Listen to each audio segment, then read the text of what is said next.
Nesta manhã, nós teremos continuidade aí do assunto iniciado na Escola Bíblica Dominical no domingo passado. O presbítero Edilson nos trouxe uma palavra abençoadora, instrutiva, para as nossas vidas, de extrema importância para o cristão. E nesta manhã ele dará continuidade. Eu sei que ele já está aí, mas cadê ele? Por favor. Então, nesta manhã nós daremos continuidade nessa palavra, Vamos, nesse momento, orar por ele, para que Deus continue a dar a ele a graça. E aí, pastor, eu desacertei com ele, vamos esticar um pouquinho o tempo dele, porque senão ele vai nos devolver às 10h30. O correto seria 10h15, então 10h30, vamos dar mais 15 minutos aí para ele arrematar e falar desse assunto tão abençoado. E aí depois o pastor Eudes já dá continuidade e o término da escola. Amém? Vamos orar por ele. Pai, nesta manhã, nós te agradecemos, nós te louvamos e bendizemos ao teu nome. Senhor, dá ao teu filho a graça, a autoridade para ministrar a tua palavra que tão bondosamente o Senhor nos trouxe e vai nos trazer nesta manhã. Sê conosco, em nome de Jesus. Amém. Meu cordial bom dia a todos. Hoje nós vamos tentar passar aqui o programado, é muita coisa. Eu vou pedir os meninos para colocar o slide já. Nós vamos iniciar exatamente no momento que nós terminamos a aula passada, nós vamos começar hoje. Nós fizemos um apanhado histórico e fomos também até o Pentateuco. E pela ordem da Bíblia, pela sistemática da Bíblia, nós vamos hoje começar sobre os livros históricos. Como nós vimos na aula passada, os livros históricos na nossa Bíblia são 12. Desses 12, propositadamente, eu iniciei com estes 3. Os 3 livros que estão ali, Josué, Juízes e Ruth, eles têm uma sinergia entre si, até do ponto de vista cronológico. Se nós formos pegar a história dos 12 livros históricos, por isso históricos, eles contam a história do povo de Deus para com ele Deus. São 1000 anos, se vocês forem avaliar lá, nós começamos ali com a entrada na Terra Santa, que é o primeiro livro de Josué, obviamente logo após o Pentateuco, pela ordem, está lá aproximadamente em 1375. E sinergicamente os últimos 3, Esdras, Neemias e Esther, também têm uma sinergia e finalizam lá por volta do ano 400 a.C. Então nós temos 1000 anos de história nestes 12 livros. Que inicia então com a entrada na terra prometida, conforme a promessa do pacto abraânico, avança no momento da teocracia, que é especificamente dos juízes, por volta de 200 anos, ainda não existia reis, existia juiz, a maioria absoluta homens, pelo menos uma mulher, que foi Débora, que foi juíza, mas a maioria absoluta homens. E esses juízes, eles tinham então ali a liderança nas tribos. Só que o próprio homem, por conta do seu pecado, por conta dos seus erros, etc., exigiu a monarquia. A monarquia pós o período dos juízes. E aí nós temos o primeiro rei, que é Saul, depois Davi, depois Salomão, assim por diante. Então, esses 3 livros tratam da entrada na Terra Prometida e do período dos juízes, fazendo um recorte ali em Ruth, que fala sobre a universalidade da salvação, porque ela não era hebreia e mesmo assim entrou na genealogia de Jesus, que exatamente diz respeito que todos podem fazer parte do pacto. Basta ter fé e, acima de tudo, obedecer o que foi pactuado, que é o Deus único, soberano. Então, Ruth traz essa universalidade da fé. Próximo. E aí nós temos já um período de transição que é muito bem desenhado por Samuel. Samuel foi um profeta, ele faz a unção do primeiro rei e inicia então o período monárquico dessa história de 1000 anos.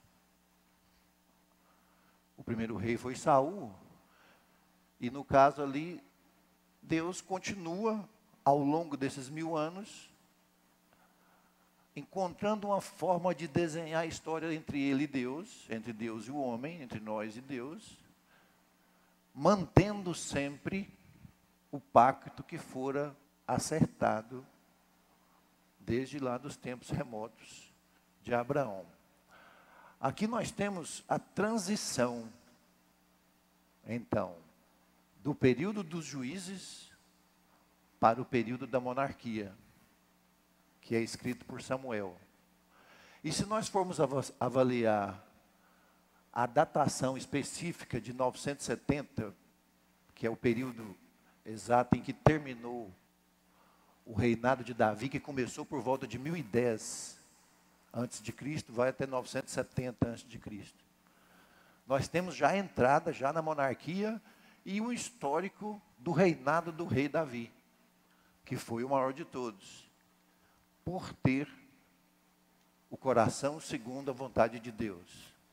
Samuel deixa isso muito claro. Quando as 12 tribos foram unidas, sob o comando do rei Davi, nós tivemos o apogeu da história deste período de 1000 anos, onde houve a unidade, onde as 12 tribos ficaram juntas sob a liderança de um homem que tinha o coração segundo a vontade de Deus. E é por isso que ele conseguiu liderar desta forma. E nós poderíamos fazer um recorte sobre a não união, porque nós estamos carentes de líderes, como foi Davi. Homens de Deus, homens segundo o coração de Deus, que se propõem a liderar, no nosso caso hoje, na política. E nós temos aí uma carência. Isso reflete diversos problemas que nós estamos enfrentando. Davi conseguiu, sob sua liderança, unir. E a partir daí, sob o comando de Deus, sob a inspiração divina, ele foi o maior de todos.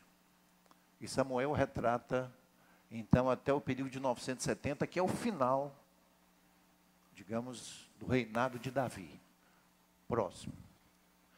O próximo é Reis, primeiro e segunda Reis. Vejam que na aula passada nós falamos da cronologia. E vejam aqui que a cronologia está seguindo conforme desenhado pela sistemática da Bíblia. Porque neste ano de 970 é quando começa o reinado de Salomão. E vai até 930. Nesse período da história, a gente já começa a ter uma datação mais precisa. Uma datação mais precisa. Primeira Reis trata mais do período inicial, do reinado, no caso de Salomão. Segunda Reis já desce até a fase de exílio. Porque para entender esses 1000 anos de história, nós temos que fazer alguns recortes na história. Primeiro nós temos que entender o pacto, que foi o que nós vimos na aula passada. Depois houve alguns desdobramentos que eu reputaria extremamente importantes.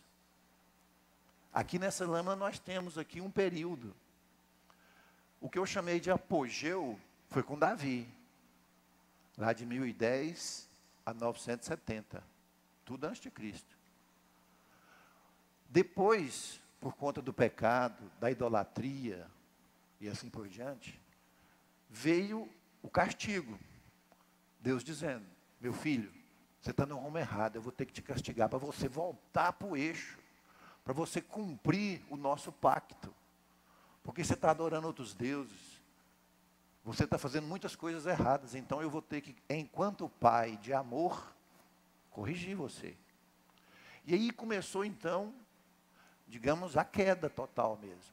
Em 722, conhecido como o reino de Israel, que são 10 tribos, capital Samaria, houve a queda. E logo após as outras 2 tribos, que é Judá, capital Jerusalém, caiu no ano de 586. Então são 2 momentos em que Deus deixou claro, durante esse período de 1000 anos, que Ele estava agindo para trazer o homem para o eixo de novo. Volta aqui. Você está desviando dos caminhos pelos quais o pacto traçou, a aliança. E o que deu, por conta da infidelidade, veio o juízo. Esses livros possivelmente foram escritos por Jeremias, o mesmo Jeremias dos livros proféticos, que é o livro de Jeremias e Lamentações de Jeremias. Próximo, por favor. Depois disso vem Crônicas. Aqui dá uma desalinhada cronológica, porque primeiro a Crônicas fala do reinado de Davi. Reis falou do reinado de Salomão. Crônicas, a Crônicas fala do reinado de Davi.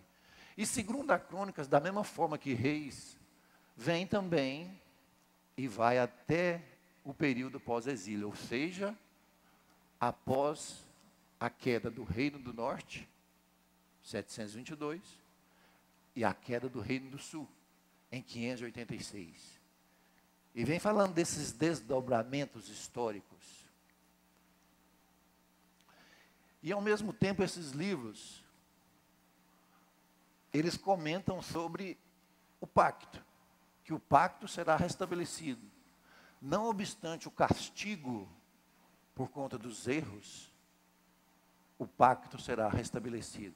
Deus nunca, nesse período histórico, mesmo deixando povos subjugarem o seu povo, destruindo e os levando exilados, nunca desistiu do pacto.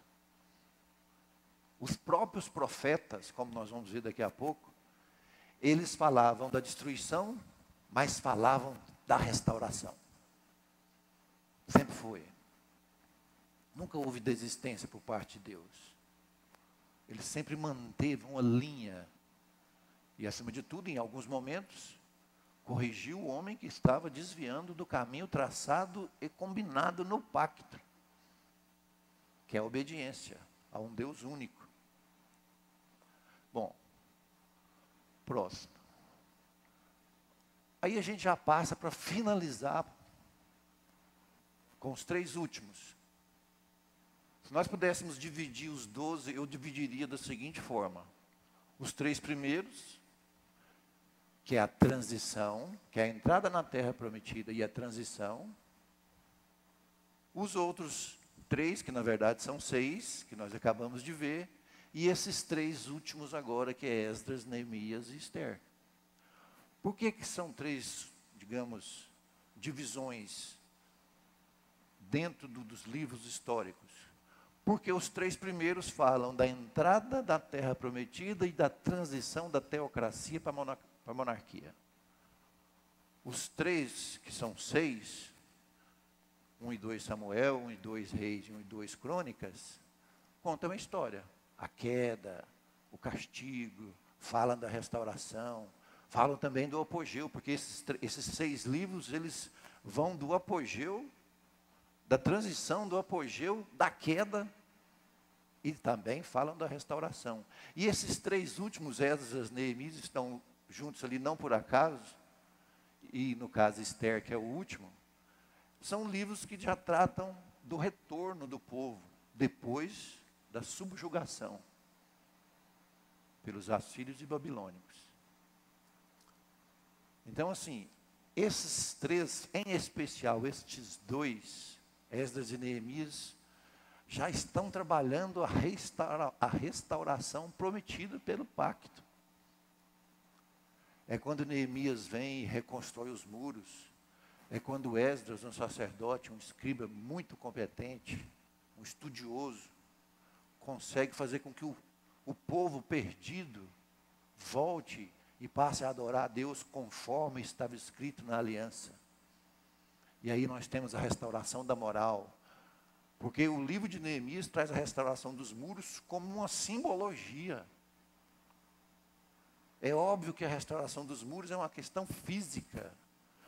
Mas somado a Esdras e outros, eles conseguiram restaurar a aliança, que fora quebrada por conta dos erros cometidos pelo homem. Então são períodos em que a história vem ao longo do tempo desenhando.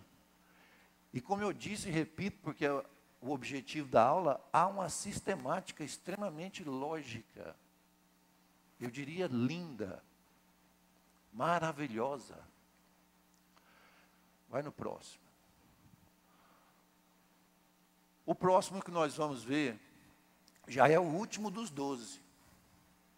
E esse livro traz uma mensagem bacana, que também trata da universalidade, que todos podem alcançar. O pacto abraâmico é que Deus escolheu um povo, mas esse povo é mediador para alcançar todos os outros povos, não só o judeu. E aqui está uma prova, porque uma pessoa que não era do povo do pacto, salvou o povo do pacto, da escravidão, do extermínio e assim por diante. Vejam que o enredo bíblico, ele vem montando como se fosse um quebra-cabeça extremamente inteligente, e vem nos mostrando desde sempre qual era e ainda continua sendo o desenho de Deus para nós humanos. É uma história impressionante, que nunca deixou de ser seguida numa sistemática, que é o que nós temos que interpretar a Bíblia, porque ela tem um sistema extremamente inteligente, reitero. Próximo. Agora, conforme nós falamos na aula passada, nós estamos indo para um outro bloco. Primeiro o Pentateuco, 5 livros. Depois os livros históricos, 12 livros. Eram os vermelhinhos lá na tabela periódica. E agora nós estamos iniciando um terceiro bloco, que são os livros poéticos. Livros da sabedoria, os sapiensais. São só 5 na nossa Bíblia. E aqui eu chamaria a atenção numa mensagem que o livro de Jó trouxe, que é ali, de para.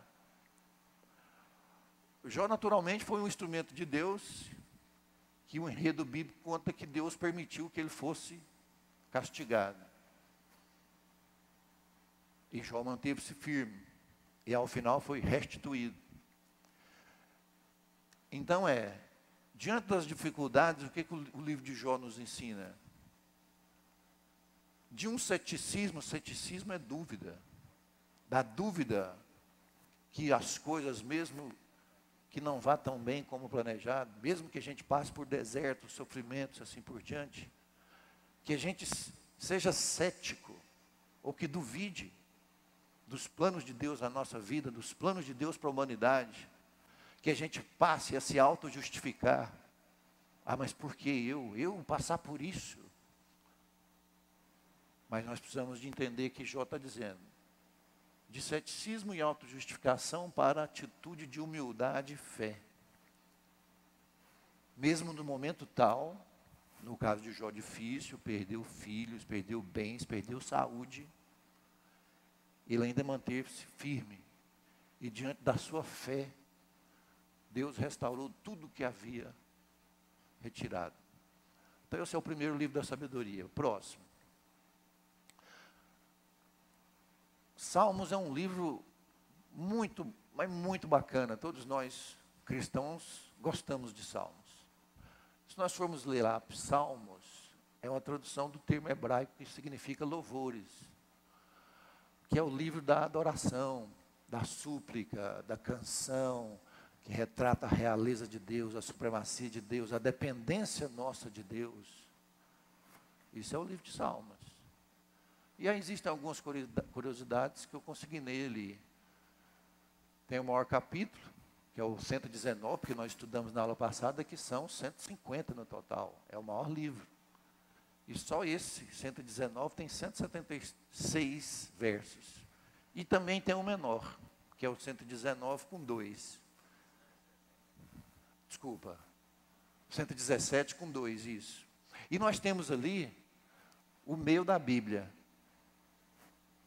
594 mais 594, mais o 117, dá 1189. Próximo, por favor. Provérbios.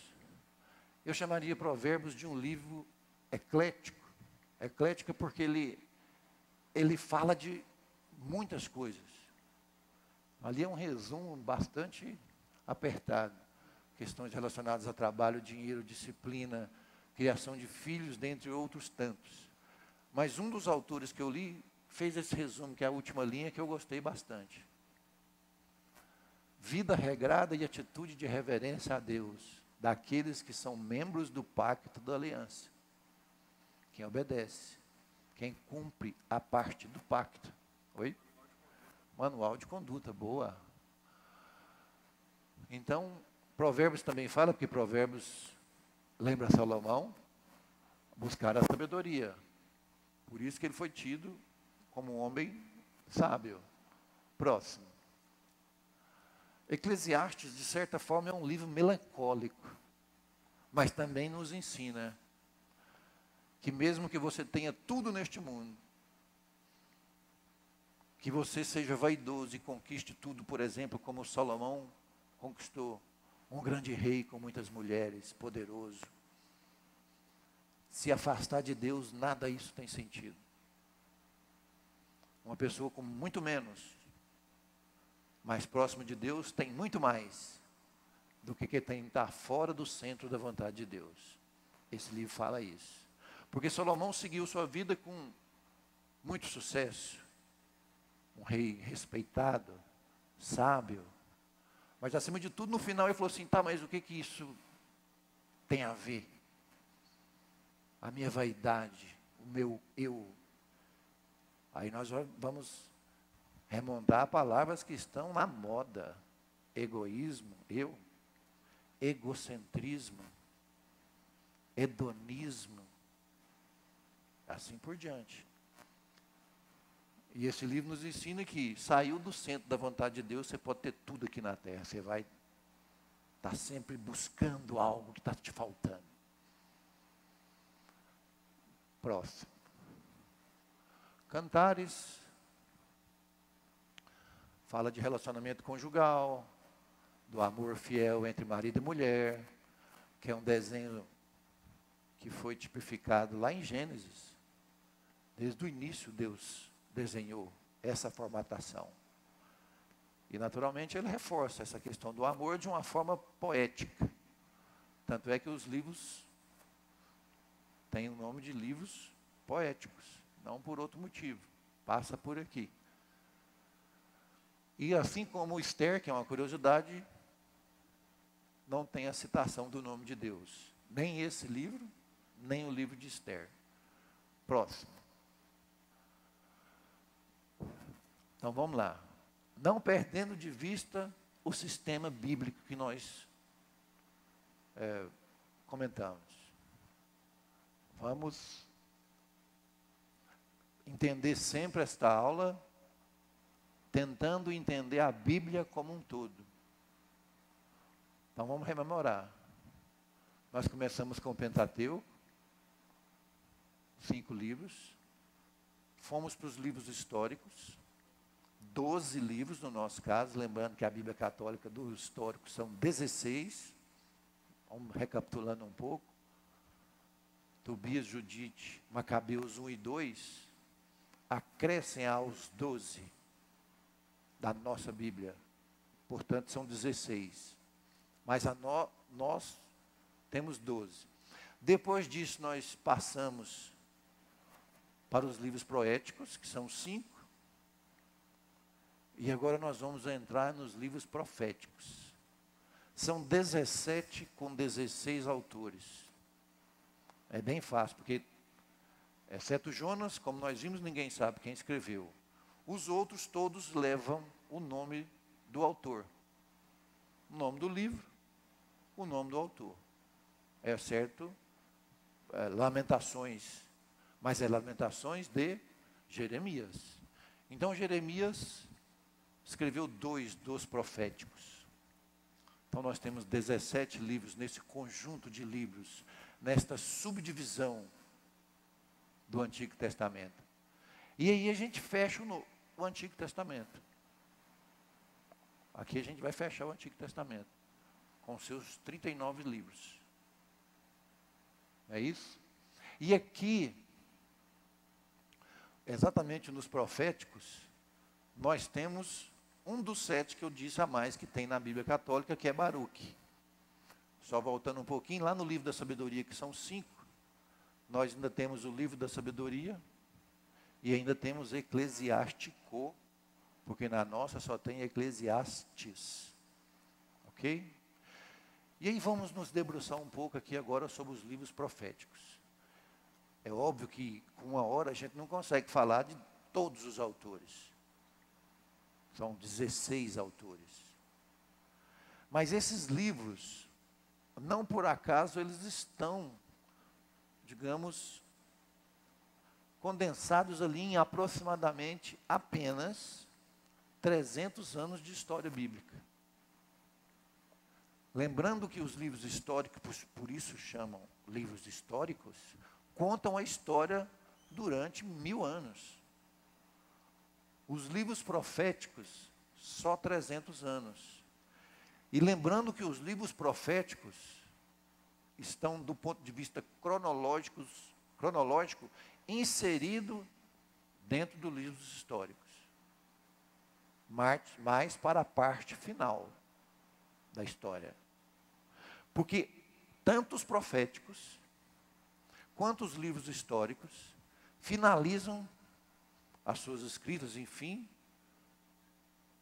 por volta de 400 a.C., 430, mas é por aí. E aí a Bíblia se silencia. Daí 400 anos vem João Batista, Jesus, os apóstolos e o Novo Testamento que nós conhecemos. Então eles são concomitantes e são sinérgicos. Eles têm uma ligação, eu diria, total entre si do ponto de vista histórico e as suas narrativas. Acresceria, naturalmente, nos livros proféticos, aquela primeira assertiva, que vem com mais incisão, porque a profecia será cumprida.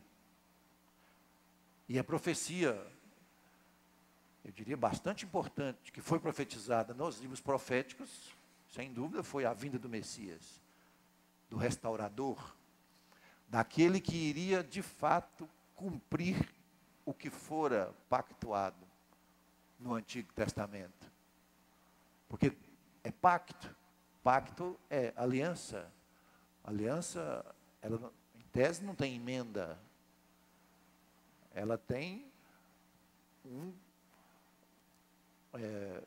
contrato em que cada um faz a sua parte, pactuada. Isso é uma aliança. E na aliança, a vinda do Messias foi profetizada. E esses autores aqui trazem isso com muita incisão, uns mais, outros menos. Mas o Messias vindouro, ou enviado, ou ungido, que vai de vez cumprir o que for estabelecido no pacto abraânico. E esses livros retratam, dentre outras coisas, esse item 1 eu chamaria muita atenção. Porque como está lá escrito, profeta é um mensageiro, ele é um intérprete do que Deus está mandando dizer. Isso é um profeta. Um profeta, ele vê o que está acontecendo, mas ele visualiza o futuro. Por isso eles falaram tanto da vinda do Messias como de fato ocorreu. E estes mesmos homens, por conta de um período histórico que eles viviam, nós vamos ver daqui a pouco a divisão. Quem é quem? E aí nós vamos ter que voltar lá na história. Porque nós vamos ter que ver já, para vocês não perderem aí, ó. Os livros proféticos também podem ser divididos, como aquela divisão que nós fizemos dos livros históricos. Porque eu tenho profeta do reino do norte, eu tenho profeta do reino do sul, e eu tenho profeta pós-exílio, que são momentos marcantes da história que eles mesmos profetizaram. E é óbvio, se eles viveram de 760 a.C. aproximadamente, que é Isaías, até 450, que já é fechando o tempo dos livros proféticos, que vai lá por volta de 450, 400 a.C., Ageu, Malaquias, Zedequias, Ageu, Zacarias e Malaquias, nós temos acontecimentos históricos, eu diria, emblemáticos. Sem entender que lá em 722 houve o primeiro castigo, que 10 tribos foram subjugadas, que logo em seguida outras 2 foram subjugadas em 586, e que após esse castigo houve o retorno, eu não entendo nem os livros históricos e nem os livros proféticos. Porque ali de 760 a 450 eu retrato a queda das 10 tribos, em 722, está no interregno, no lapso temporal entre esse período. A queda do reino do sul e o retorno dos exilados, quando os persas autorizaram os exilados a voltarem e reconstruir os muros, como Neemias fez, retomar o pacto que foi rompido, porque houve um castigo, aí houve arrependimento, o homem voltou, restaurou o culto, restaurou a moral, e passou a novamente, pelo menos tentar, cumprir o que fora pactuado. Esse período dos profetas diz exatamente isso. E sempre eles, como profetas, além de anunciar o Messias, além de dizer claramente que haveria castigo, eles também anunciaram que, mesmo diante do castigo, haverá restauração. Que iniciou com a vinda dos exilados. E, naturalmente, retomar tudo que fora pactuado. Então, esses livros proféticos retratam um período, eu diria, bem intenso, de queda, de castigo, de restauração, de reavivamento.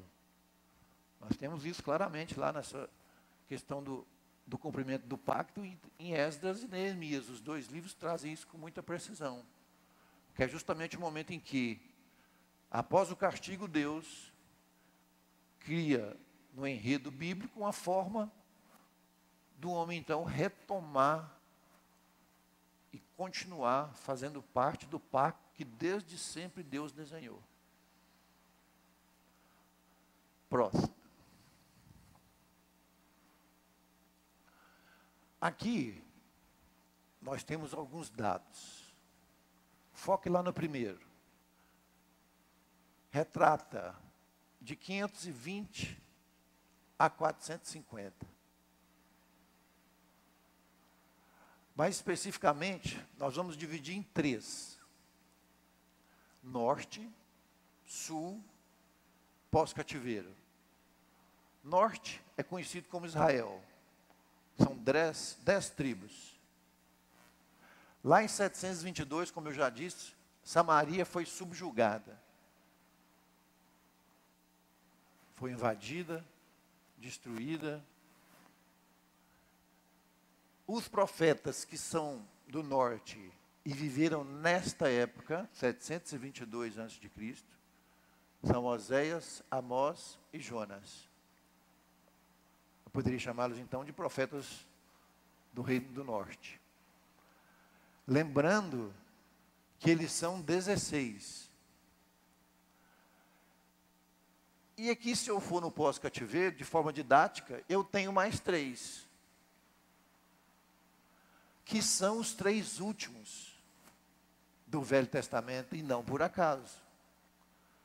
Porque eles são profetas que estavam vivendo naquele momento do pós-exílio, ou seja, do retorno do povo do cativeiro. Esses 3 últimos retratam exatamente a questão da reconstrução do templo, a questão da restauração do que fora pactuado. E se eu tiro 3 em cima e 3 embaixo, 3 do norte, 3 do pós-cativeiro, os demais, então, eu tenho do sul. Se eu tenho um total de 16 dos 17 livros, Jeremias escreveu 2, eu tenho 3, com 3, 6. Sobrou 8, né? 10. Ezequiel e Daniel, eu pus negritado, não por acaso, eles foram exilados e retornaram do cativeiro, especificamente o babilônico. Os outros permaneceram e profetizaram de lá mesmo. De lá de onde? Do sul, de Judá, que a capital é Jerusalém. Porque quando houve a divisão, nós sabemos, 10 tribos, 2 tribos. E voltando um pouco no enredo histórico, a divisão se deu porque teve o apogeu com Davi, uniu as 12. Depois veio Salomão. E Salomão, entre aspas, plantou a divisão por conta dos erros que cometeu. Porque ele, apesar de sábio, ele cometeu deslizes, apostasia, questão das mulheres, filhos. E a partir dos seus herdeiros, um general se rebelou, enfim, começou a ruína, que culminou com a destruição dos 2 reinos que foram divididos pós Salomão.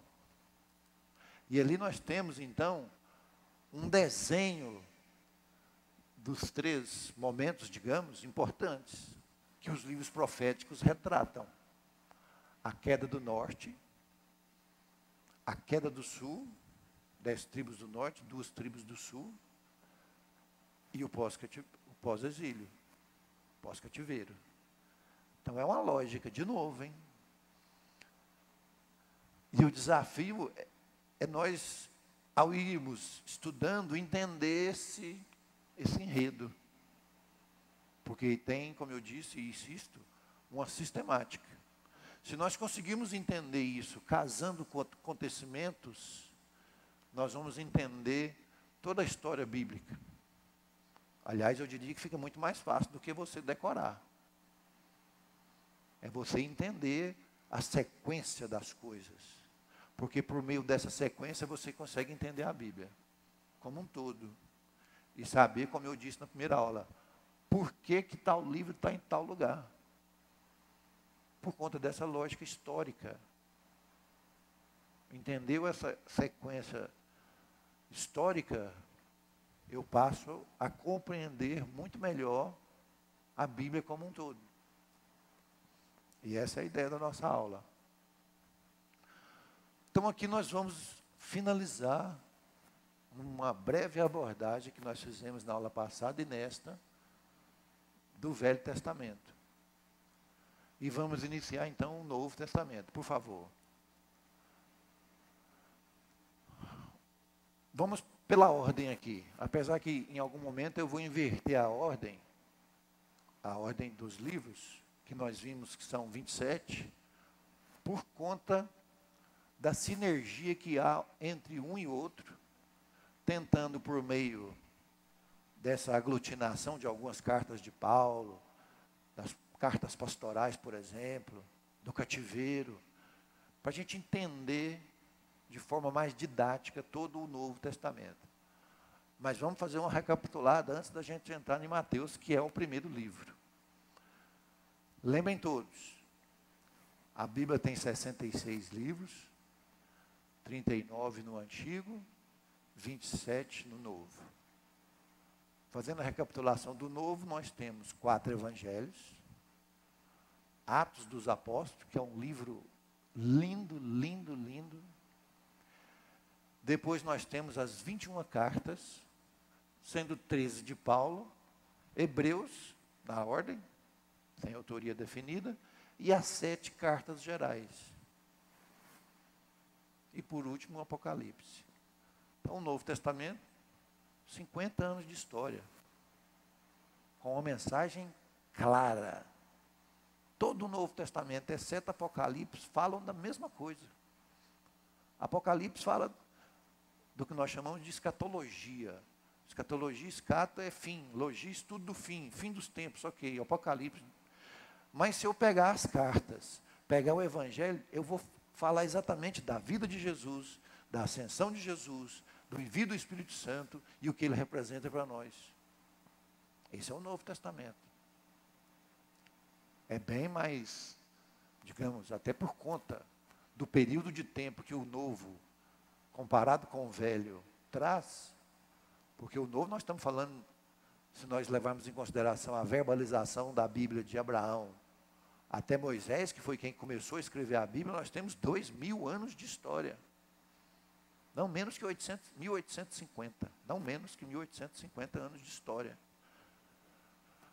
A Bíblia, no Novo Testamento, 50 anos de história. Ela inteira, o Novo Testamento, melhor dizendo, inteiro, foi escrito por uma única geração de homens.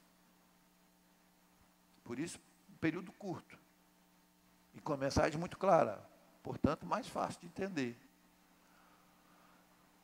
Então vamos começar com o primeiro, pela ordem da Bíblia, porque o primeiro dos 4 evangelhos possivelmente foi Marcos. Mas a Bíblia traz Mateus, porque Mateus traz a genealogia de Jesus. E quando eu estava estudando e montando aqui didaticamente uma forma para que os irmãos pudessem assimilar isso melhor, eu encontrei e penso que fui feliz. Vá na segunda assertiva ali, ó, escrito principalmente para os judeus, mas acima de tudo uma perspectiva universal, porque o Novo Testamento é universal, mas teve foco, o livro teve foco. Por que que então, numa perspectiva de judeus, eu posso tirar conclusões? Quem eram os judeus naquele momento? Um povo eleito, que ao longo dos últimos 2 milênios esperava a vinda de um Messias, e que não acreditava em Jesus, como de fato até hoje não acreditam. Eles estão esperando o Messias. É óbvio, se eu estou escrevendo para judeus, que é um povo do pacto, conforme nós vimos no Antigo Testamento, que é um povo que não acredita no Messias que já veio, que já ascendeu, que conforme escrito mandou seu Espírito Santo, que cumpriu as suas promessas, que o pacto fora então selado, de forma definitiva por Jesus. Mateus, de forma estratégica, buscou argumentos para convencer o judeu. Então, se você segurar que Mateus escreveu para judeus e entender o Velho Testamento, você vai já pelo menos conseguir, mesmo que superficialmente, entender a carta de Mateus. É óbvio, quer ver? Vamos lá. Se eu quero convencer algo, ou alguém, enfim, no caso de Mateus, convencer o judeu que Jesus era o Messias, eu tenho que buscar argumentos onde aquele povo tem como sendo uma referência. E o Antigo Testamento é uma referência do judeu. Porque todo o enredo do Antigo Testamento, toda a história lançada no Antigo Testamento, faz parte de uma verdade bíblica, assim como para nós, para o judeu. E pasmem, para o muçulmano também. As 3 religiões monoteístas do mundo têm como base as autoridades do Antigo Testamento. O que mudou ao longo dessa história foi Jesus para o cristão, Maomé para o muçulmano, e o judeu está até hoje esperando. Então, se Mateus queria convencer um povo judeu, estrategicamente, o que ele tinha que fazer? Buscar argumentos no Antigo Testamento. Então ele dizia que o Antigo Testamento disse que viria um Messias, e que Messias é Jesus. E ele faz esse link histórico. E uma coisa interessante, o que é sinótico? Ou sinótico?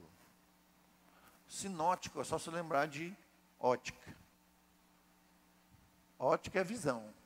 Eu vou lá no oculista, na ótica, fazer meu óculos. Sim, vem de sinergia. Então eu tenho livros com a mesma ótica. Eu tenho livros com o mesmo perfil. Eu tenho livros que trabalhou a mesma história, o mesmo enredo.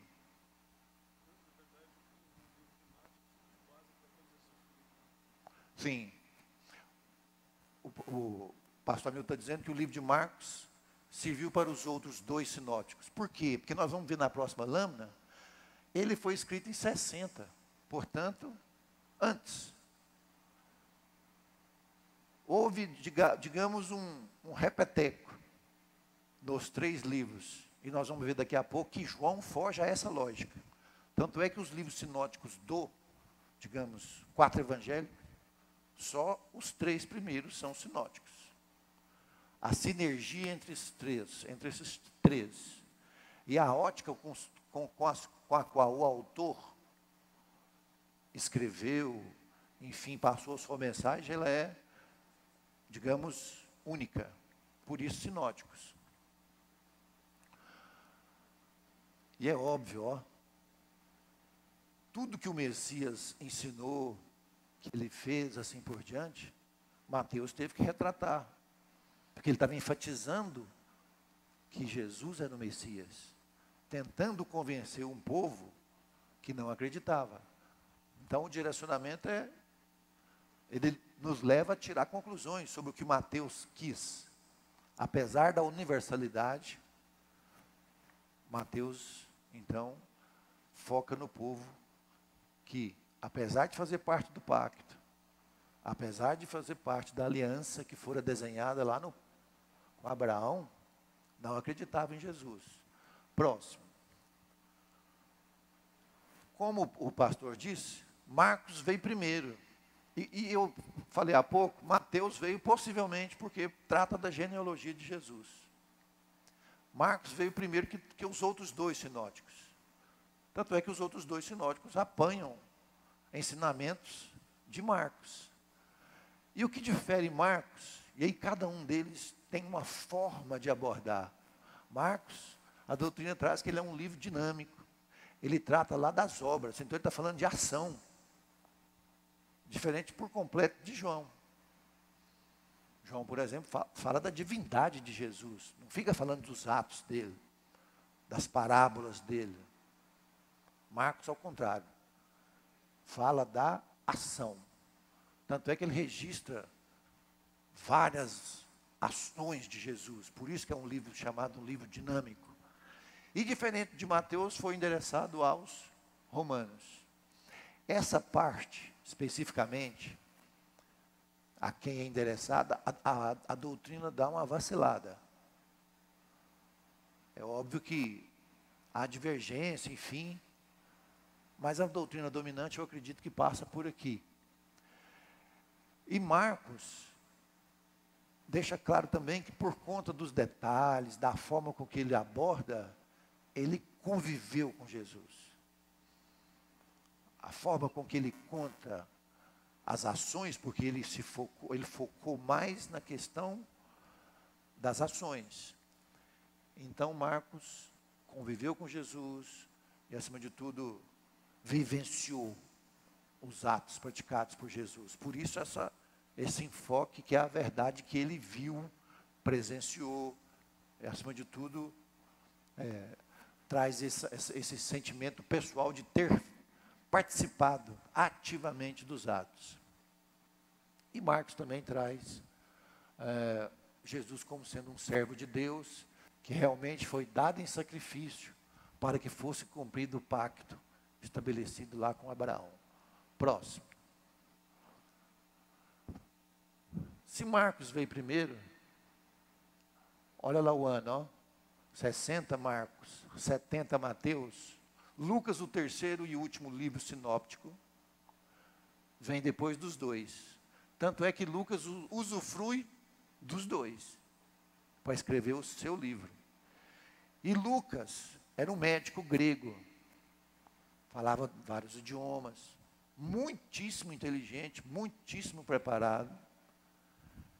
E óbvio, por conta até dessa cultura que diferenciava a pessoa de Lucas, ele fez um livro, digamos, bastante interessante e diferente de Mateus, que a genealogia de Jesus em Mateus vai até Abraão, e a genealogia de Jesus em Lucas vai até Adão, algumas gerações antes. Porque Lucas era um estudioso. Aliás, eu recomendo um livro, A Vida de Lucas. Eu tenho ele em casa, é um lindo livro. Porque Lucas, diferentemente do que muitos cristãos pensam, ele nunca viu Jesus. Nunca esteve com Jesus. Assim como Paulo. E também não teve um chamado poderoso como teve Paulo. Mas quem lê o livro dele percebe claramente que ele tinha, antes de conhecer as verdades de Jesus, antes de conhecer o pacto, porque ele era grego, ele não era judeu, ele tinha uma inquietação santa que só acalmou quando ele conheceu a verdade bíblica, em especial do Novo Testamento. Tanto é que ele saiu, após a morte de Jesus, e foi pesquisar. O livro narra que ele foi em Nazaré conhecer a mãe de Jesus, que ele procurou os apóstolos e caminhou com os apóstolos para aprender, já que ele não tinha, como Marcos, vivenciado. E é por isso que o livro dele é rico, porque ele é um historiador pós-Jesus, que se dedicou com muito afinco para saber o que de fato havia acontecido. E ele faz isso com maestria, dado inclusive o seu cabedal cultural, que era muito elevado. Estudou nas melhores escolas, enfim, da época. E assim como os outros dois primeiros, são também sinóticos. Porque eles, como eu disse, têm uma sinergia entre os três primeiros. E uma curiosidade para quem quer pesquisar mais, na genealogia de Lucas, que vai até Adão, até Jesus, de Adão a Jesus, e na genealogia de Mateus, que vai só de Abraão até Jesus, há uma diferença do número de gerações. E aí os doutrinadores debruçam sobre isso. Tem uma aula no seminário que a gente fala sobre isso.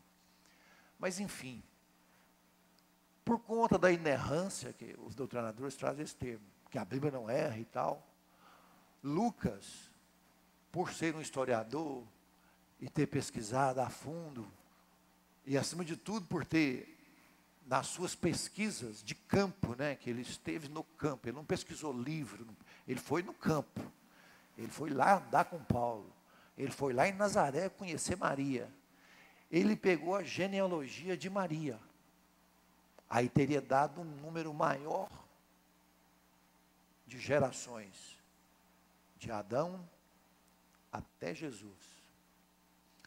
Se nós formos em Mateus, dá um número menor. Aí há quem diga que Mateus usou a genealogia de José. É óbvio, entre uma linhagem e outra, eu posso ter um número maior de gerações, pois não?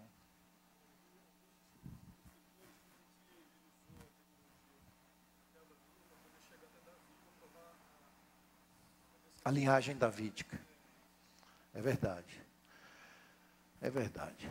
Isso tudo que eles estão fazendo, como o pastor está dizendo, é para mostrar a linhagem real de Jesus. Que Jesus veio de uma linhagem que desde o Antigo Testamento havia uma aliança e que havia uma genealogia de um povo que a partir dela, de uma linha chamada linha davídica, porque Davi foi o maior rei e tal, chegou até Jesus. Próximo. João. João foi o último dos 4. Escreveu 30 anos depois. Há quem diga 90, 95, porque o Apocalipse foi lá para 100, enfim. Mas João, ele não fica contando as histórias, as parábolas, as ações. Ele foca na divindade de Jesus. É a essência do livro de João. Muito íntimo de Jesus e tinha certeza absoluta que ele era filho de Deus, enfim, e todo aquele processo de divindade da pessoa de Jesus. Não é considerado sinótico. E se eu estou falando da divindade de Jesus, João foca muito no que de fato ele veio fazer na terra, que foi salvar a humanidade. Próximo, nós vamos ter que dar uma aceleradinha. Esse livro, não que eu não gosto dos outros, mas é um livro espetacular. Se nós estamos aqui hoje, se todas as igrejas do mundo estão reunidas hoje, se existe uma igreja forte que nos últimos 2.000 anos tem trazido mais e mais adeptos ao cristianismo, se dá exatamente por conta do acontecimento que se deu nesse dia. Vamos fazer uma conta rápida. 3 dias após a morte e ressurreição. 3 dias, ascendeu Jesus. Ele voltou, e daí 40 dias ele ficou na terra, trabalhando. Depois de ter subido, ele desceu, apareceu para os apóstolos. E a hora que ele falou assim, ó, eu vou. Deus veio e criou. Jesus veio e salvou, subiu, está sentado à direita de Deus Pai. Mas eu vos enviarei o Espírito Santo. E isso se deu 53 dias após a morte. Exatamente. É uma cronologia bíblica. E o Pentecostes, se a gente falar no Pentateuco, Penta é 5. Só que Pentecostes é um termo que é grego, não é hebreu, que significa 50. Porque depois da ascensão de Jesus, 50 dias depois, conforme prometido no pacto, no contrato estabelecido entre Deus e nós, Deus iria mandar o seu Espírito Santo, Consolador, que nos daria força. E isso é tão emblemático, essa vinda do Pentecostes, que na primeira ação Pedro já converteu 3.000. Pensa, que poder. 3.000 novas almas. E se deu por conta do Pentecostes.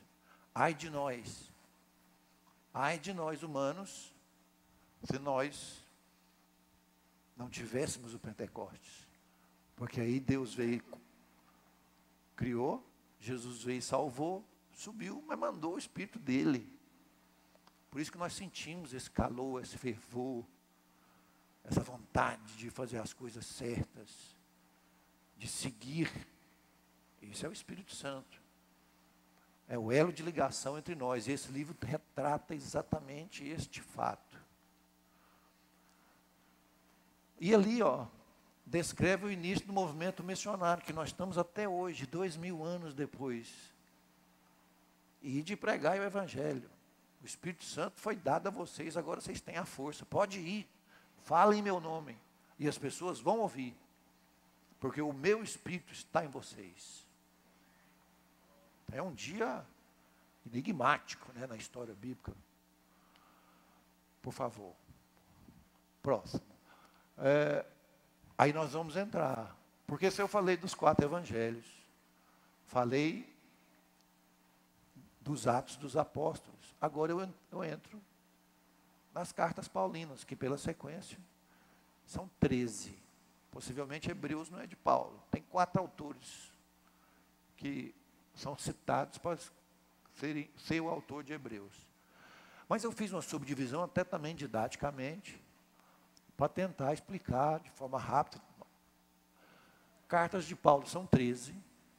A maioria delas são eclesiásticas. Eclesiástico vem de eclésia. Eclésia de igreja. Então, a maioria das cartas de Paulo foram endereçadas a igrejas.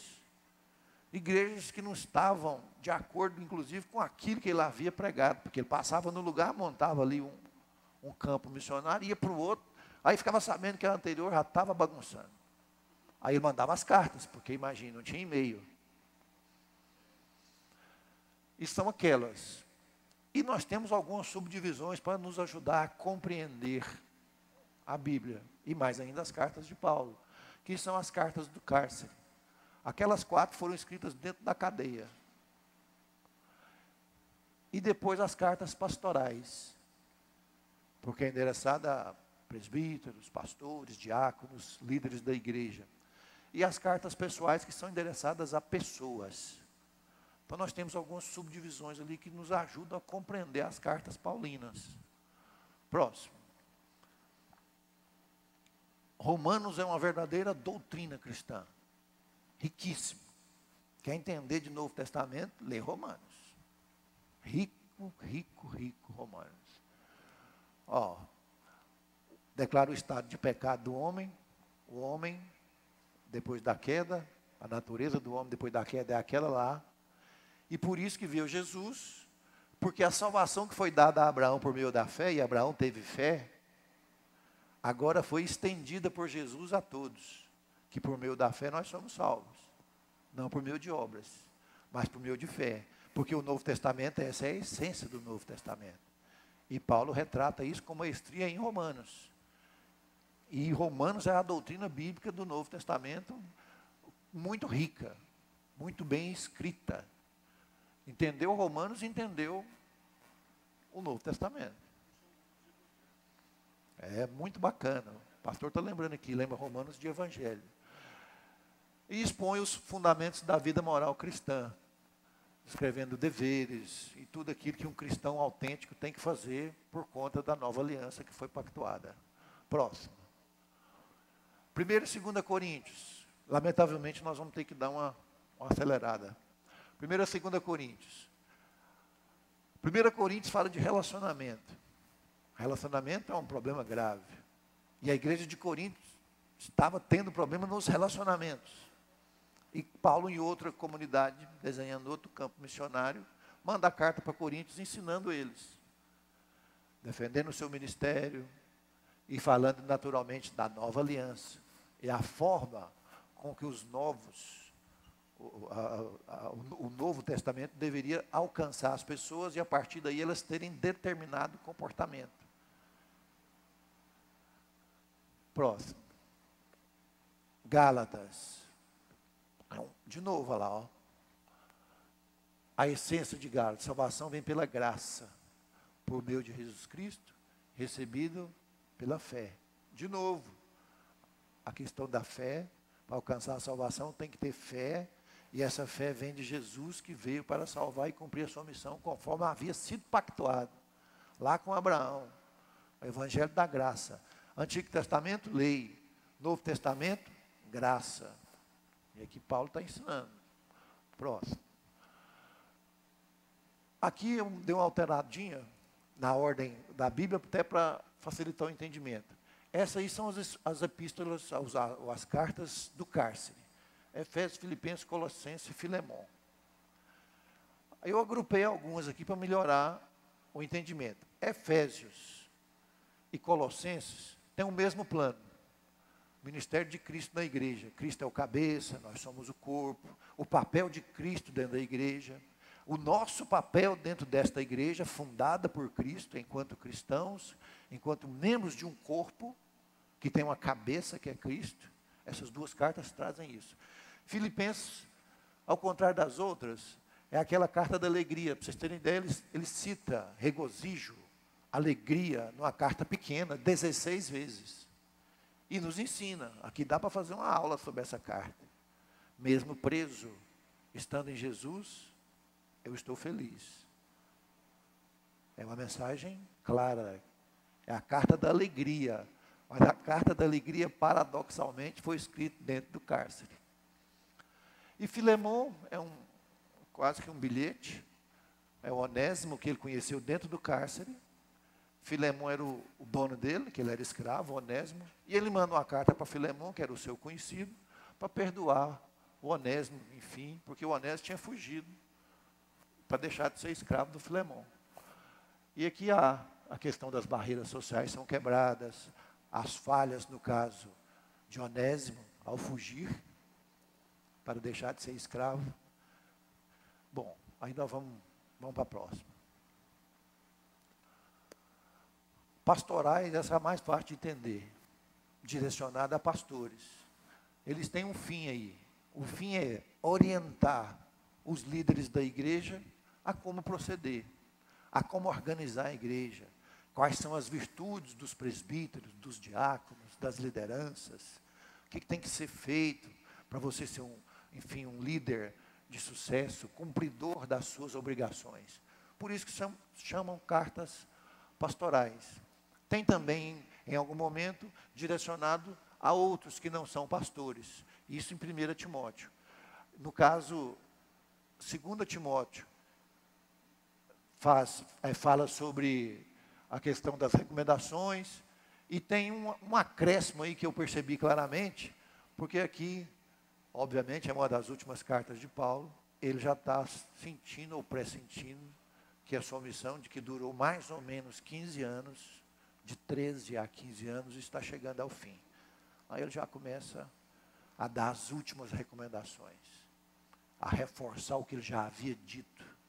Essa é essa carta. Próximo. Hebreus. Se eu quero escrever para Hebreus, judeus, hebreus, o que eu tenho que fazer? A mesma coisa que Mateus fez. Concordam? É sinérgico, é bem natural. Então vou lá, ó. Só que uma diferença. Aqui é escrita, lá era para judeus, lembram? Aqui é para judeu cristão. A diferença. Por quê? Porque aqui ele está dizendo aos cristãos que são judeus, mas que já converteram. Diferente lá de Mateus, hein? Aqui o endereço é outro. A cristãos convertidos. Só que concordam, se eu estou no meio de um povo que é judeu, que não acredita em Cristo, eu, judeu, vou vacilar, não vou? Um novo convertido, judeu, eu assim, nossa, mas eu estou ferindo o que o meu próprio povo estabelece, porque o Messias ainda não veio. Aí ele vem então reforçar que a lei, que é a antiga aliança, é frágil, e é por isso que é velha. O que vale é a nova aliança. Ela é superior. Tudo aquilo que os judeus previam aconteceu, que é com a vinda de Jesus. E naturalmente aqui ele quer reforçar exatamente a aliança que foi estabelecida. A superioridade do cristianismo em detrimento do judaísmo, em detrimento da lei. Ela é posterior e sela a nova aliança, então sela o pacto e cumpre de fato, por meio de Jesus, tudo aquilo que havia sido estabelecido no Antigo Testamento. Essa carta, ela buscou mostrar esta superioridade. Próximo. As epístolas gerais são 7. E aí a gente já finaliza. O último é Apocalipse, acabou. Essas epístolas, registra comigo aí, ó, são 7, certo? São 21, 13 de Paulo, Hebreus 14, mais 7, 21. Elas começam e terminam com 2 irmãos de Jesus, ou 2 meio-irmãos de Jesus. Ok? Que é Tiago e Judas. E no meio delas, tem as 2 cartas de Pedro e as 3 cartas de João. Ok? Por que elas chamam cartas gerais? Porque, diferentemente das cartas de Paulo, elas são direcionadas a todos. Ali quando eu falo de católicas, não sei se eu cheguei a colocar, mas carta católica é universal. São cartas dirigidas indistintamente, não foi para quem nasceu na Galácia, como os Gálatas, quem nasceu em Filipos, como os filipenses, quem nasceu em Colosso, como os colossenses. Não foi para o Filemon, que era uma pessoa. Não foi para os pastores, como foi Timóteo e Tito. Foi geral. Essas 7 cartas, elas são indiscriminadas do ponto de vista destino. Todos, naturalmente, os cristãos e todos aqueles que quisessem se converter. Tiago tem um recorte bastante interessante no que diz respeito a obras, porque quem tem fé e conhece a verdadeira doutrina cristã, naturalmente ele vai ter obras. O amor de Cristo transborda.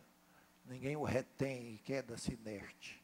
Há obras por consequência de um amor incomensurável. É o que Tiago vem trazer. Próximo. Nós já estamos fechando. Pedro, né, sanguíneo, sofrer, mas vale a pena que sofrer por amor a Cristo, vale a pena. E que mesmo diante do sofrimento, porque imagina o cenário deles, sendo mortos violentamente, sepultados de cabeça para baixo, apedrejado, etc.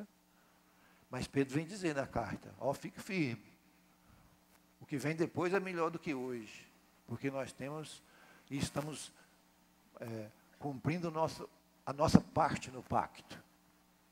Exorta a santidade, a prática das virtudes cristãs. E deixa claro que Deus está no controle. Mesmo diante das turbulências, das dificuldades que naquele momento histórico, os cristãos padeciam. Próximo. Segundo a Pedro e Judas, assim como lá nos 3 primeiros evangélicos, eles têm uma sinergia. E falam ali, falsos profetas. Seja fiel. Existem falsos profetas dizendo que, por exemplo, Jesus Cristo não é filho de Deus, que ele não veio cumprir o pacto estabelecido. Aí eles estão refutando, rechaçando, né? E dizendo que sim, que houve o cumprimento do pacto. Cuidado com pregadores heréticos, nós estamos vivendo a apostasia, mas a mensagem de Cristo já veio, e o novo pacto foi estabelecido com ele. Sejamos firmes, é isso que ele está dizendo. Próximo, para fechar. João, olha o perfil de João de novo aí, é o perfil de João. João fala lá, Jesus é um homem real, assim como é nosso Deus. E fala que Deus é amor. Isso é a cara de João. Ele tinha, né, no caso, muita fé e acreditava nisso e falava nisso com muito fervor. E João 2, segundo a João aí, também fala de falsos profetas. E João 3, curiosamente, é uma carta, entre aspas, com a sinergia com as pastorais. Ela tem uma ligação, em termos de mensagem, com as cartas pastorais. Que fala exatamente, quando o Diótrefes está dando problema enquanto líder dentro da igreja. Ele era um membro de uma igreja e estava causando problema nos relacionamentos. Aí ele fala da humildade do líder, fala do acolhimento de outros missionários que naquela época estavam caminhando e pregando o evangelho. Enfim, nós estamos aí finalizando as 21 cartas, principalmente as últimas, de forma muito rápida. Próximo, e para fechar, é um livro que fala do final. Apocalipse significa revelação, escatologia é o estudo do fim. Então Apocalipse fala da questão do bem e do mal, que o bem vai vencer o mal, Jesus Cristo é o soberano, essa questão que há mesmo o bem e o mal. E lá nos primeiros capítulos de Apocalipse a gente percebe claramente que essa carta foi endereçada às igrejas da Ásia Menor, que nós já vimos aqui em determinada ocasião. Então, eu quero concluir, que eu ainda tenho 1 minuto, pelo prazo que foi dado. A Bíblia, de forma, eu diria, de uma estratégia divina, ela tem uma história com começo, meio e fim, que eu concluo dizendo que é só Deus mesmo. São 2000 anos e não há nada que fuja de um compasso traçado com maestria. Quem vai estudando Bíblia, quanto mais você estuda Bíblia, menos dúvida você tem que de fato aconteceu conforme está escrito. Por isso que a ignorância às vezes nos leva a errar. E ao passo que você vai conhecendo o enredo bíblico, a sistemática bíblica, você vai entendendo o quanto é perfeito. E perfeito só Deus, que nós não conseguimos fazer nada perfeito. Então, com essas duas aulas, o que nós gostaríamos era que os irmãos refletissem sobre a importância de sair da ignorância, de estudar a Bíblia, de vir para o seminário. Nosso irmão disse que vai fazer o seminário. Então, é instigar a pesquisa, a leitura, a reflexão do que está escrito, que é um livro de ensinamento profundo que serve para a nossa vida toda. E essa é a mensagem da aula, porque nós precisamos realmente buscar. O Espírito Santo é muito sensível, ele só vai onde ele é convidado. Você tem que dar tempo para ele agir. Se você não conseguir fazer isso, ele não é intruso. O que nós precisamos é abrir as portas do nosso coração, abrir as portas das nossas mentes, e a partir daí, entender o que foi desenhado para dizer, nossa, como é perfeito e como é lindo. Nós estamos falando de 4.000 anos de história, 4.000 anos. E não é à toa que a Bíblia é o livro mais lido de toda a história da humanidade. Porque ela é perfeita, é uma coisa maravilhosa. E aí eu finalizo. Pastor Eudes, obrigado e até a próxima.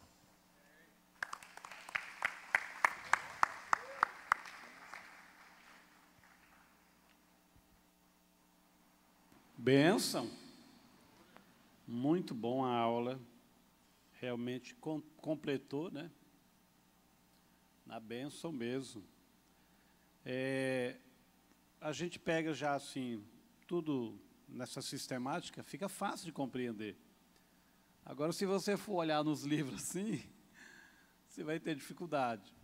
Então, louva a Deus pela vida de quem faz isso, né? Nós recebemos aqui uma síntese muito bem feita.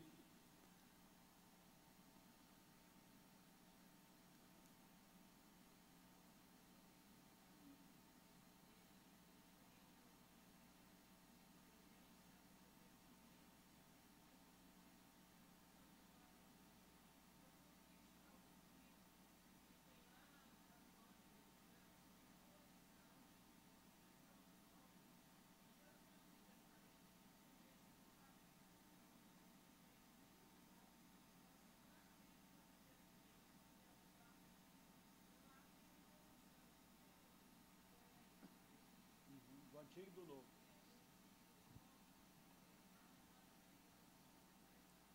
Amém. A pastora está falando ali de uma coleção de filmes. Eu ganhei um filme desse. Realmente a superprodução, qualidade, a fidelidade ao conteúdo bíblico. Essa coleção de filmes é vendida nas lojas americanas. Tem tanto do antigo quanto do novo. Eu lembro que alguém me deu um desses filmes, um DVD, muito interessante. Então, você quer aprofundar na história, ver um conteúdo com imagem, mas né, até te dá uma animada. Eu já vi um desses filmes. É interessante. O conteúdo não foge às escrituras, por isso a gente pode indicar. Se fugisse, né, igual um que foi produzido no Brasil, aí terrível, uma mazela terrível, né? Não, mas alguns materiais são produzidos debaixo de um contexto teológico. Então, queridos, é extremamente importante. Se você quiser rever as aulas, você pode ir lá no site da igreja. Essas aulas ficam lá postadas, você pode assistir quantas vezes quiser, parar, pensar, porque você vê um dia assim é muito rápido. Então, é extremamente interessante. Então, louvo a Deus pela vida de todos os professores, né, que têm se dedicado para ensinar aqui na nossa escola bíblica. Mais ou menos de um ano para cá, talvez um pouco mais, a nossa escola bíblica melhorou muito no aspecto da temática dos assuntos, né? Foram bem colocados, bem definidos, e também a própria equipe. Eles se voltaram para se dedicar especificamente a essas aulas, e aí nós estamos tendo aulas maravilhosas, aulas mais voltadas para o aspecto teológico, sem fugir de serem assuntos práticos, né? Tem essa segurança de ser bíblica a interpretação da palavra, numa linguagem prática. Nós tivemos assuntos aí sobre finanças, sobre santidade, sobre restauração, que foi muito prático, muito prático. E existe algo no nosso ministério, e é até proposital do pastor João, é sobre essa diversidade de pessoas que falam na igreja. A minha menina acabou de fazer 18 anos, ela faz direito, e um dia eu conversando lá em casa, eu falei assim: Vitória, nós falando, eu gostei da aula de fulano, que é gosto, tem pessoas que se identificam mais. E aí eu olhei ali para o pastor Aristóteles e lembrei dela. Ela falou assim: eu gosto de ouvir o pastor Aristóteles. Aí eu pensei, gente, ela tinha 17 anos quando ela me falou isso, né? O Aristóteles tem, assim, mais de 17, um pouco, né? E você vê essa identificação. Então, você vê que não é questão humana, é espiritual. Quer dizer, determinado professor vem aqui e a linguagem dele, o jeito dele, leva Deus a falar ao seu coração. E não importa se há um adolescente, alguém de 50 falando, não importa, né? Então, a gente vê isso, a evidência do Espírito Santo agindo. Porque a ideia natural da gente é pensar assim: não, o adolescente, o jovem, vai querer ouvir a palavra lá do pastor Jonatas, que tem uma linguagem mais universitária, do Pablo, daquele moreno tatuado que teve aqui, que trabalha mais com temas voltados para tribos, para grupos específicos. Não, na igreja não tem isso. Apesar deles terem a facilidade de estar num espaço onde um culto é mais de louvor, de dança, de teatro, para aquela idade, mas se estiver aqui, Deus vai usar. Pode ser um de 70, de 80 falando, o Espírito Santo vai falar. E essa pessoa vai receber edificação da parte de Deus. Então, isso prova que a Bíblia não é um livro comum, e a igreja não vive uma vida meramente de ensinos naturais. Deus está aqui. O Espírito sopra a vida que a palavra tem quando foi escrita e inspirada nos dias para o profeta, mas quem fala ela hoje é inspirado por Deus, é realmente tangido pela ação do Espírito Santo. Parabéns, Edilson, foi muito bom. Você foi feliz, a escolha aí com a liderança da escola bíblica. Glória a Deus. E ele também se propõe a mandar no seu e-mail. Você quer receber o material? Procura o doutor Edilson e você pode receber no seu e-mail. Nós vamos ver os nossos avisos, por favor.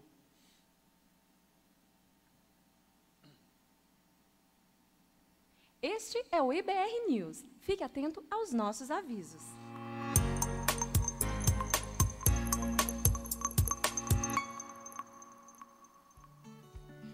Ei, você que é membro dessa igreja.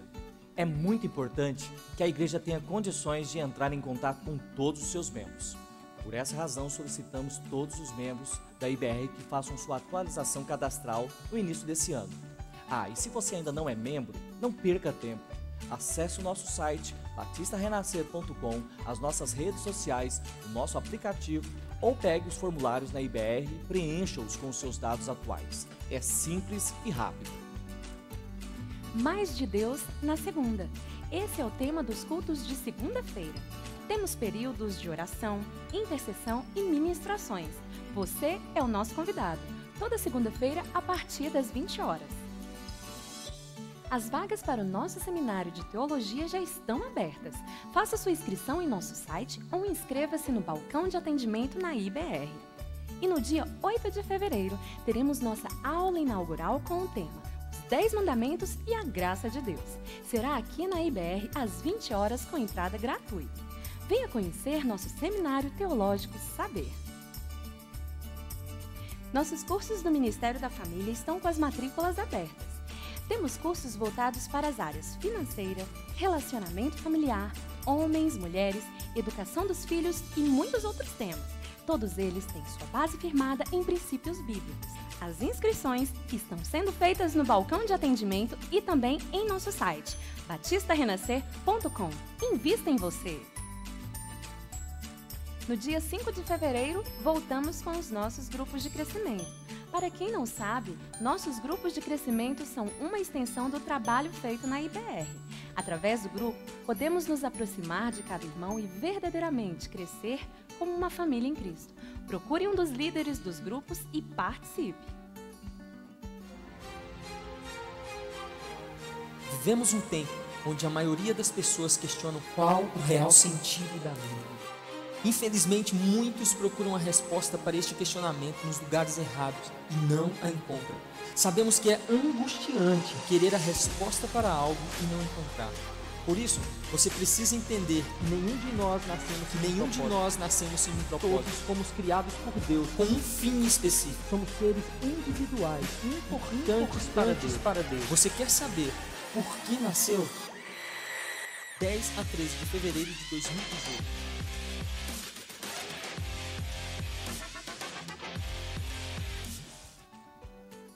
Esses foram os nossos avisos. Mais informações pelas redes sociais, pelo aplicativo ou pelo nosso site batistarenascer.com. Até breve!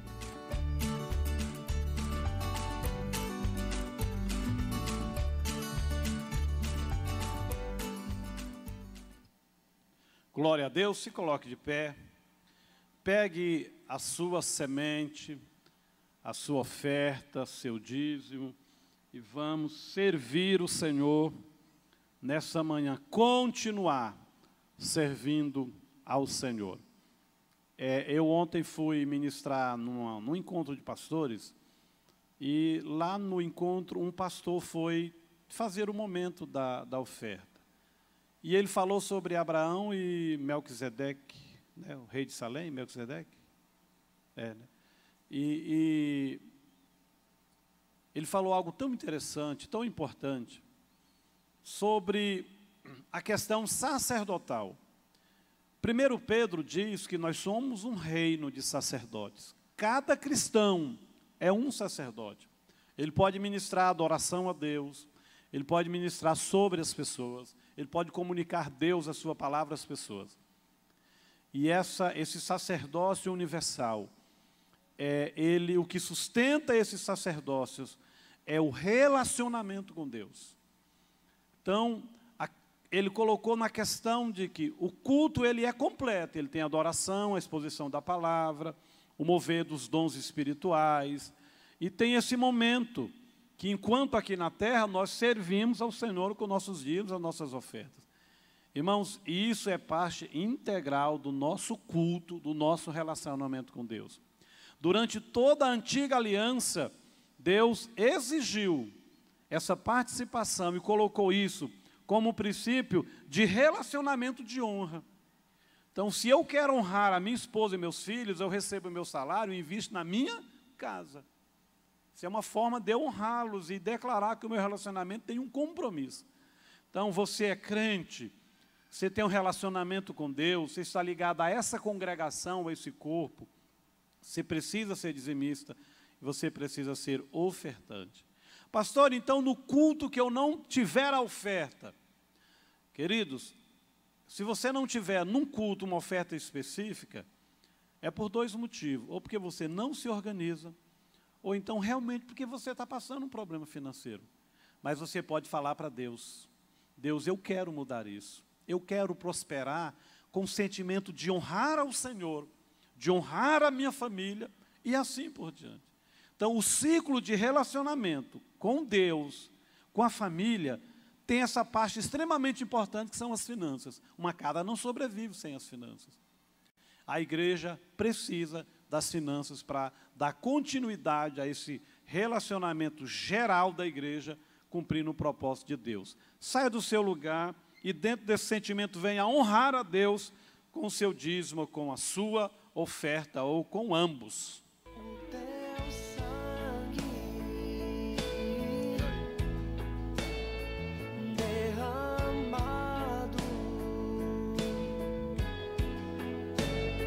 Me deu vida